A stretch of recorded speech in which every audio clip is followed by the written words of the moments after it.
The sonata form is one of the most popular musical forms of all time.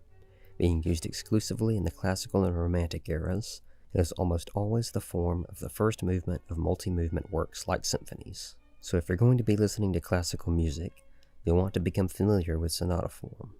It is worth mentioning, though, that the word sonata denotes both a genre and a form. The genre sonata consists of the instrumentation of either solo piano or another solo instrument with piano accompaniment. These sonatas usually have three movements: a fast movement, a slow movement, and another fast movement. The sonata form is a musical form structured in three main parts: exposition, development, and recapitulation. As expected, the first movement of instrumental sonatas is usually in sonata form, as it is with most multi-movement genres. But you'll want to be careful to not confuse sonata, the three-part form, with sonata, the three-movement genre of a solo instrument. Sonata form is a type of ternary form, that is, a three-part form, with the sections of exposition, development, and recapitulation. Basically, the exposition is where musical themes are presented. The development is a dramatic and unstable section where those themes are twisted and transformed, and the recapitulation is the final section where we hear the original themes from the exposition that relieves us of the tension of the development section. The exposition itself contains two sections within. These are called Group 1 and Group 2. Group 1 is the first section, and it contains any themes that are presented in the entire sonata form's tonic key. For example, if the key of the piece is in A major, then Group 1 will contain all of the themes that are presented in the key of A major. Group 2 comes after Group 1, and it contains all the themes that are presented in a different key. The specific key for Group 2 depends on the time period and the composer. In the classical era, if Group 1 is in a major key, then Group 2 will be in another major key that is the fifth of Group 1's key. So if the key of Group 1 is A major, the key of Group 2 will usually be E major, which is 5 notes above A, counting A itself. If the key of Group 1 is in a minor key, like A minor, then Group 2 will be the relative major of that key, which would be C major in our example.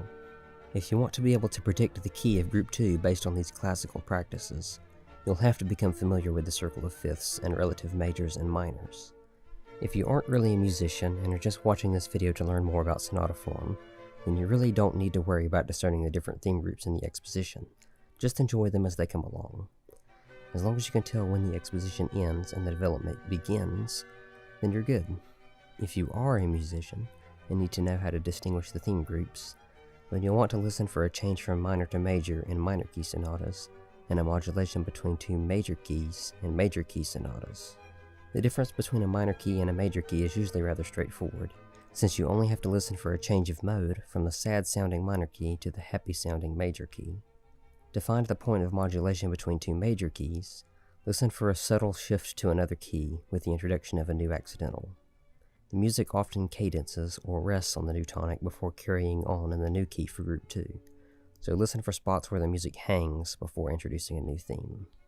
At the end of the first hearing of the exposition will be repeated, so you will be hearing the exposition twice before the music moves on to the development.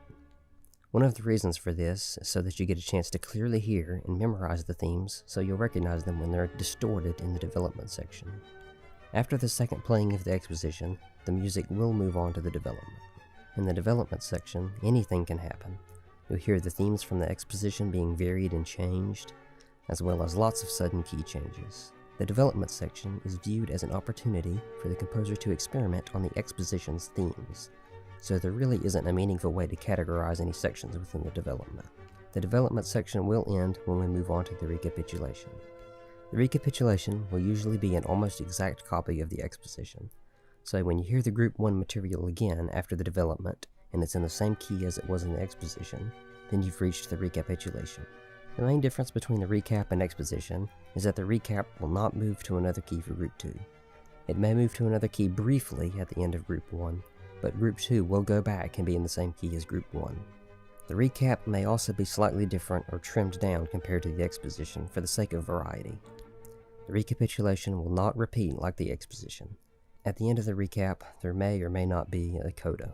Sometimes when you copy and paste the exposition to serve as the recapitulation, the ending doesn't sound quite as decisive as an ending to the whole piece.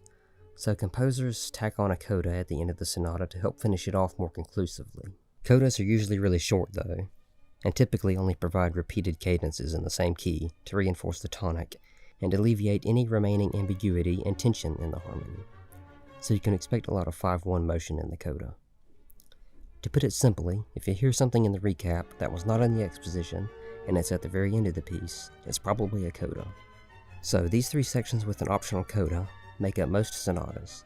Keep in mind, these are really just guidelines that we have discovered based on composers' habits, and that any composer has a right to change this form.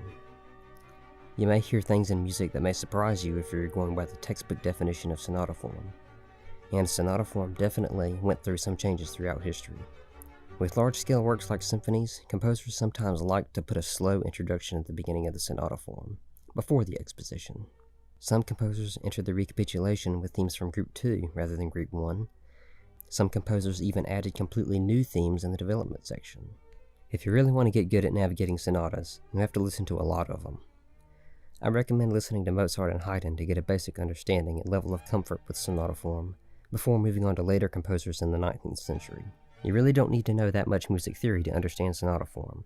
You just need to be observant and notice when the music changes to different keys, introduces new themes, and moves to new sections. Also, you'll want to remember the proportions of the piece. If a sonata form piece is 10 minutes long, you are not going to be in the development section after just a minute of music.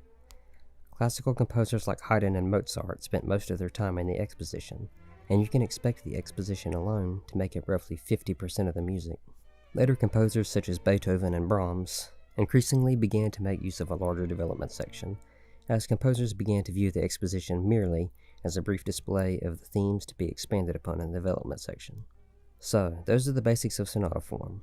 If you like this video, please consider subscribing and enabling notifications for more content like this. Thank you for watching, and I'll see you in the next video.